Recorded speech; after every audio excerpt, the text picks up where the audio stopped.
Kan tadi kita udah bahas gimana caranya tonalitas, sekarang kita akan bahas gimana caranya bisa building sebuah raport. Ini paling sering salah. Jadi gue tuh ngikutin training sales ini sebenarnya udah banyak banget ya. Dari gue awal mulai jadi agen properti itu kan selalu bisa ada training tuh. Kalau developernya dia bisa kasih motivasi atau dikasih sales trainer untuk melatih kalau orang-orang yang in-house, bahkan yang agent-agent luar juga boleh ikut. Mereka semua setelah gue pelajari secara dalam sales ini, dunia sales ini, salah semua. Jadi mereka ngajarin namanya building rapport yang salah sama klien. Mereka akan ngajarin bullshit seperti ini. Pernah dengar kalian? Oh, kalau kita ketemu klien, kita harus jadi persis sama kayak kliennya, ya kan? Gue dulu diajarin gitu. Jadi kayak mirroring nih, misalnya nih duduk, dia begini, lu ikutin begini tangannya. Dia begini, lu begini, gitu. Pokoknya ikutin, karena gayanya sama. Terus kalau dia suka apa, lu harus pura-pura suka. Itu jatuhnya fake. Misalnya nih, lu sebuah sales dan gue bilang nih, gue suka ikan. Terus kayak, wih, ikan bagus ya. Gue bisa tahu lu tuh fake gitu. Lu cuma mau jilat gue buat dapetin duit gue. Jadi gak usah kita pakai cara building rapport yang seperti itu. Diajarin ya kalau di training sales biasa itu diajarin jadi seperti bunglon. Kalian tau gak? Jadi kalau nempel di kayu tuh berubah warnanya, nempelnya berubah. Jangan ikut orang jadi apa gitu. Tapi jadilah diri kita sendiri dan jadilah sebuah expert di bidang kita. Itu caranya how you get more sales. Bukan jadi bunglon. Bukan dia suka ikan. Saya suka ikan hias juga pak. Oh gimana pak terus propertinya? Udahlah nanti propertinya gitu. Jadi jangan jadi seorang bunglon. Di sini gue akan breakdown gimana caranya kalian bisa building rapport yang sederhana dan efektif. Inti garis besarnya, orang tuh ada dua tipe. Satu tuh atraktif, satu repulsif. Maksudnya apa? Orang yang repulsif yang tadi, yang ikan. Oh pak, saya suka ikan hias. Ikan hias bapak bagus banget gitu, yang suka ngejilat. Itu repulsif. Kalian pernah nggak punya teman atau di tongkrongan kalian, entah kenapa kalian nggak suka aja gitu sama orang. Karena balik lagi, it's the way mereka present diri mereka. Gimana cara mereka ngomong dengan tonalitas suaranya. Gimana caranya mereka jadi bunglon, mau coba di sini, mau coba di sana. Itu orang-orang yang repulsif. Dan sales yang begitu, itu kalian pasti deh susah closingnya. Percayalah, customer tuh nggak ada yang perlu dijilat. Kalian cuma perlu kasih tahu mereka itu sebenarnya butuhnya apa. Kalian bantu mereka deliver. Dan kalian peduli sama mereka. Kalian benar-benar care. Bukan cuma sekedar untuk ngambil komisi dari mereka. Ada orang yang terkesan ngeselin, ada orang yang terkesan tuh karismatik. Yang bikin bahan konglomerat tuh mau main sama dia. Tapi kalian mungkin ngomong di sini, tapi saya nggak punya karisma. Gimana caranya bikin karisma? Gua ajarin caranya kalian bikin karisma. Karisma itu bisa dilatih. Karisma itu sesimpel yang pertama tadi kita belajar. Tonalitas. Balik lagi ke cara kita menyampaikan. Cara penyampaian kita seperti apa. Gimana caranya jadi orang yang disukain dong kalau gitu sama calon klien. Caranya itu cuma satu. Manusia itu sebenarnya dari dasarnya ya. Egoisnya minta ampun. Manusia itu cuma peduli gua, dan gua. Jadi manusia itu makhluk yang egois. Kalau lu bisa bantu klien lu achieve goals dan mimpi-mimpi mereka dengan produk lu, pasti akan closing. Tujuannya seorang sales adalah bawa customer ke dalam mimpinya mereka. Bawa customer ke tujuannya mereka. Bawa customer ke kebutuhannya mereka. Sesimpel itu. Dari sini kita sebenarnya bisa tarik ke beberapa aspek ya. Jualan itu bukan nipu ya. Beda. Jualan sama nipu itu beda. Jualan itu kita bantu customer ke kebutuhan dia apa. Dan kalian sebagai sales benar-benar percaya bahwa apa yang kalian bawa ini tuh bisa membantu hidup mereka. Contohnya, kalian jualan asuransi. Kalian benar-benar percaya dari diri kalian. Bukan cuma dapat komisi buat keren-kerenan presentasi, dapat bonus. Enggak. Kalian benar-benar percaya ini asuransi ini bisa bantu hidup dia menjadi lebih baik. Oh, klien gue ini hidupnya lebih baik loh. Dan kebetulan dia juga ada kebutuhannya untuk pakai asuransi gue dan kita ketemu di sana. Itu cara bikin klien suka sama kalian. Kalian benar-benar care sama kliennya, apa yang dia butuhkan, apa yang dia mau. Benar-benar dengerin dia. Tunjukin kalian benar-benar peduli. Jangan pernah maksa dan jangan pernah debat sama customer. Contohnya, kalian jualan asuransi lagi nih tadi nih. Terus customer kalian, aduh kayaknya nggak dulu deh, om kayaknya nggak dulu. Atau tante kayaknya nggak dulu. Atau, bro, gue kesini cuma buat kenalan sama lu, cuman maksudnya nggak dulu deh gitu. Mungkin kalian ada yang keras kepala, merasa sakit hati, merasa ditolak, ya gimana gitu. Tapi coba kalian pikir dengan cara yang lain. Ngertiin mereka. Kalau kalian di posisi mereka tuh seperti apa rasanya. Kalian akan ngomong gini, misalnya ditolak, oh bro kayaknya nanti dulu. Kalian jawab gini, kalian belum ngerti apa posisi mereka. Oh iya nggak apa-apa bro, gue ngerti banget kok nggak apa-apa. Tapi lu mungkin nggak bro, ada mungkin punya teman, punya kenalan, atau yang butuh asuransi, bisa kontak gue ya bro. Kan enak kayak gitu. Kalian nggak harus maksa dia, bahkan dia akan mikir, kalau misalnya nanti suatu butuh, iya ya, ini orang asuransi itu nggak maksa gue loh. Oh ini orang asuransi baik, kalau gue punya anci, gue butuh asuransi, kayaknya gue kasih dia aja deh. Karena dia kayaknya genuine dan dia nggak maksa-maksa gue kayak agen-agen yang lain. Di situ kan dapat edge kan dibanding agen-agen yang lain. Calon klien itu ya, kalau mereka mikir kalian adalah orang yang nggak berguna, yang nggak bisa bantu hidup mereka dalam aspek apapun, mereka akan langsung tinggalin kalian. Karena mereka ngapain buang-buang waktu buat kalian? Karena balik lagi ke psikologi pertama manusia itu waspada. Jadilah seorang expert di bidangnya dan bikin mereka ngerasa, wow, lu tuh beneran ngerti ya tentang apa yang lu ngomong. Oh, expertise lu dalam juga ya. Ternyata lu ngerti banyak hal. Ibarat lu jadi agen properti deh, baru diputar 2 rumah lu udah sewot. Padahal ini kan customer dia mau dapetin rumah impian dia. Gak masalah dia mau muter 8, 9, 10 kali gitu. Gue juga pas dulu sebelum closing apartemen, muternya banyak kok, gak cuma 1-2 unit. Semuanya gue bukain, kuncinya nggak ada pun gue minta reception, gue telepon. Ownernya bisa datang nggak 1 jam lagi?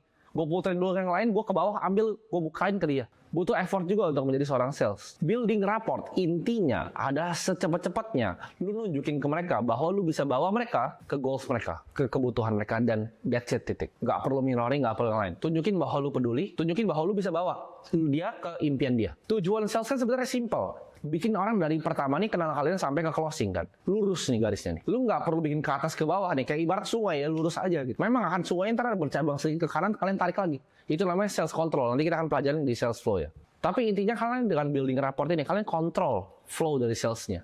Dari pertama kenalan ke closing dealnya. Dalam proses ini, itu building rapport tuh tadi. Bahwa kalian benar-benar peduli. Bahwa kalian bisa deliver dia ke kebutuhannya. Itu ibarat agen intelijen. Kalian cari deepest desire dia tuh apa sih? Apa sih yang sebenarnya dia butuhkan? Apa sih yang sebenarnya dia mau? Values mereka apa? Tier values, oh menurut saya ini lebih penting, ini lebih penting, ini lebih penting.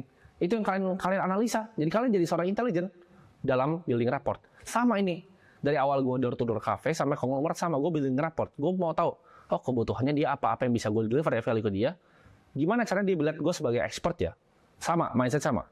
Gimana caranya dia bisa lihat gue bener-bener genuine bantu dia. Gue pengen dia untuk nyampe goals dia. Lebih penting dibanding komisi gue. Ini yang bisa bedain antara sales yang jago banget sama sales yang biasa. Kalau kalian udah biasa nih, jadi seorang intelijen untuk build rapport ini. Di dalam kalian bikin rapport ini, kalian udah bisa lihat. Oh ini emang cocok sama produk gue, yang ini nih nggak cocok nih. Ini nggak bakal closing. Kalian udah tahu, udah ada feel-nya.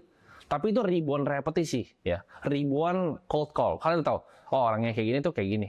Oh orang kayak ini kayak gini. Itu akan jadi pattern recognition di otak kalian. Kalian akan tahu, oh yang kayak begini tuh, dia ujung-ujungnya akan beli rumah. Yang kayak itu ujung-ujungnya akan beli asuransi. Dan oke, it's okay. Karena sales itu bukan bisa closing 100% semua orang. Sales itu bukan closing 100% semua orang. Karena ada orang yang memang nggak bisa di-close. Dan nggak masalah. Nah itu kita akan bahas tuh nanti di prospecting. Gimana caranya kita dapat prospek yang lebih baik. Gue pengen kalian punya skill jualan. Sampai kalian mikir gini, begitu kalian coba jualin nih, kalian udah prospecting, kalian tahu, oh ini kayaknya nggak bisa closing. Dan nggak closing. Kalian akan mikir, oh memang ini orang nggak bisa di-close. Moti-moti kayak mau sales terbaik di dunia yang jualin, mereka nggak akan ada yang bisa closing orang. Karena memang dia nggak cocok gitu. Sales yang pemula itu nggak punya sales funnel yang baik. Mereka terima semua orang dengan tangan terbuka. Ya semua di customer gue. Mereka nggak filter. Kenapa Harvard itu jadi Harvard? Karena mereka filter. Yang masuk tuh nilainya harus bagus, harus pinter, bayarnya harus mahal, harus mampu bayar. Harvard nggak terima kan ke semua orang.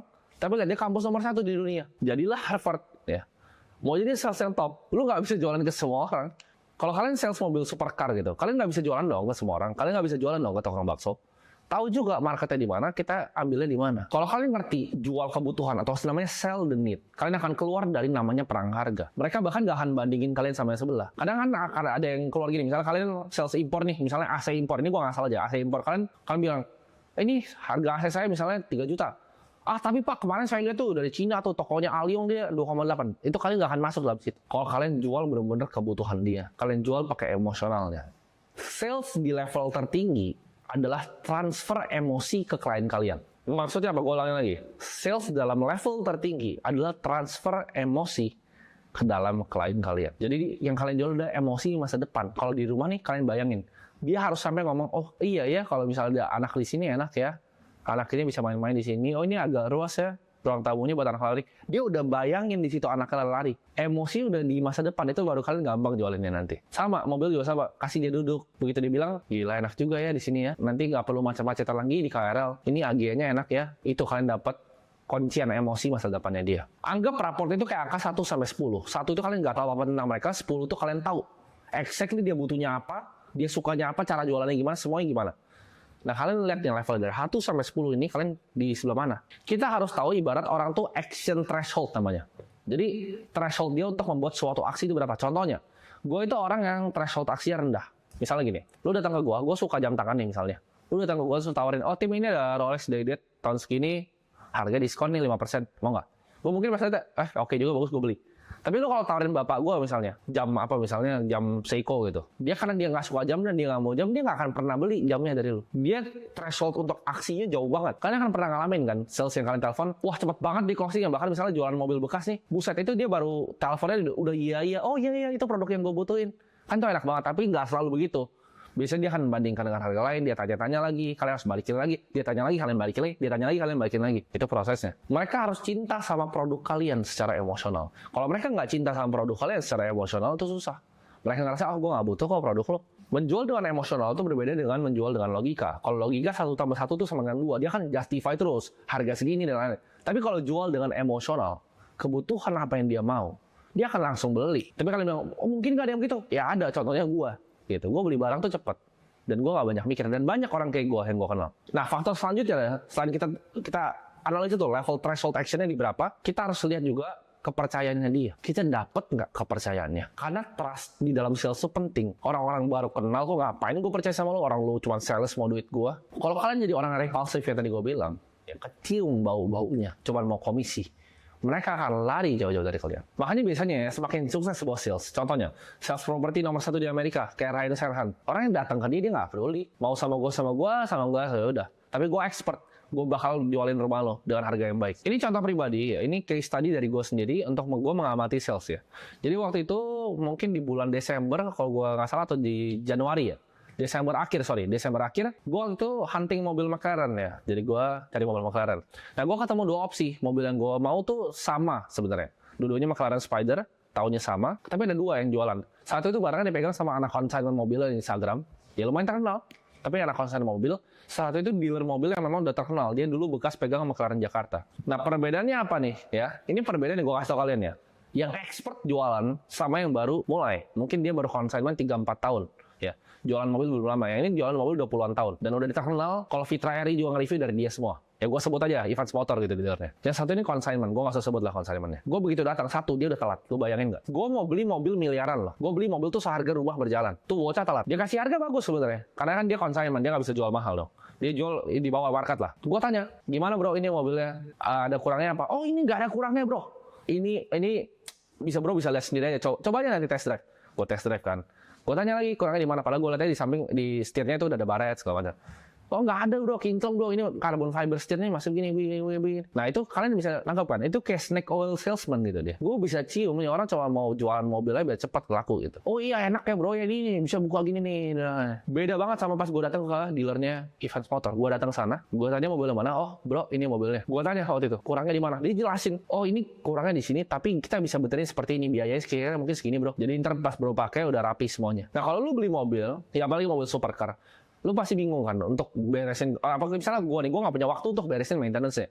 Jadi misalnya mobil gue kenapa-napa, kalau gue beli sama bocah tadi, itu udah pasti ditinggal punya. Kalau sama gitu paling cuma refer ke bengkel temennya itu sudah ditinggal. Tapi di dealer ini, memang mobilnya lebih mahal harganya. Tapi begitu gue rusak sampai sekarang terbukti kan, di towing semuanya lebih enak gitu, prosesnya cepat, nggak ribet, bener-bener dibantu gitu. Begitu gue tanya pun mobilnya ada cacat di mana dikasih tahu, bro ini setirnya ada di sini ya, bro ini kita kayaknya mesti ini dulu nih, karena ini udah lama nggak dijalanin mobilnya. Jadi kita mesti tes dulu. Sama ini kita mesti spuring lagi nih karena setirnya agak kiri sedikit ya bro ya. Jadi kita spuring dulu nanti. Dikasih tahu detail.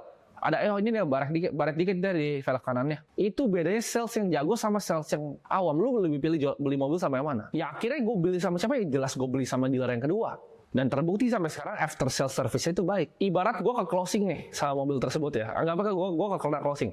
Kalian bisa belajar dari ini case tadinya. Satu, gue tuh udah kena emosional masa depan. Pas gue duduk, gue udah bayangin gue buka atapnya gitu. Gue bayangin gue lagi nyetir di Peak, kayaknya enak deh pakai mobil. Atau gue ngebut-ngebutan di Jor, kayaknya enak pakai mobil gitu.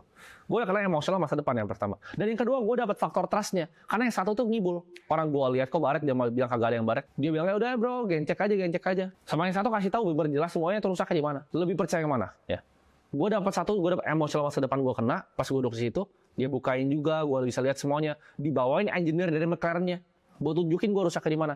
Yang bawa bukan salesnya, tapi engineer yang datang. Itu build apa? Trust, kepercayaan. Karena dua ini ya, gue bilang mobil gak banyak pikir, gue langsung bayar cash. Bawa pulang, towing udah besoknya. Ya simple. Nah itu dia seni dalam buat raport ke calon customer kalian. Begitu kalian gabungin nih semua ini untuk dalam building raport tadi, jadi raport yang komplit. Stop jadi orang yang repulsif. Kalian jadi seorang intelijen. Kalian gather intelligence. Oh dia sukanya apa, kebutuhannya apa yang dia suka sih, mobil mana sih yang dia mau. Kalian bisa bantu mereka untuk gimana caranya achieve goal mereka. Kalian bisa kenal nih, kalian tembak titik emosional masa depannya. Begitu rumah, mereka bayangin, oh anaknya lari di sini. Oh iya ya nanti mama saya sakit. Kalau saya punya asuransi kayaknya lebih tenang saya. Jadi nggak usah keluar uang. Kalian benar-benar tunjukin bahwa kalian peduli dan kalian care. Bukan sekedar cuma kalian mirroring, kalian mau jadi mereka, kalian pura-pura suka sama mereka. Kalian beneran care kebutuhan mereka. Oh dia memang ini mobil impian dia. Gimana cara kita service ini? Seolah-olah ini adalah memang beneran mobil impian dia. Jadi kalian beneran care sama mereka, Ya, mereka benar-benar percaya sama kalian dan mereka beneran actually cinta sama produk ya. What happens next? Boom. Closing sales. Ya, mau jualan mobil miliaran harga rumah, mau jualan mobil lagi ya, lu mau jualan gerobak bakso, mau jualan sedotan kayak gua ke kafe. Konsepnya sama dalam building rapport.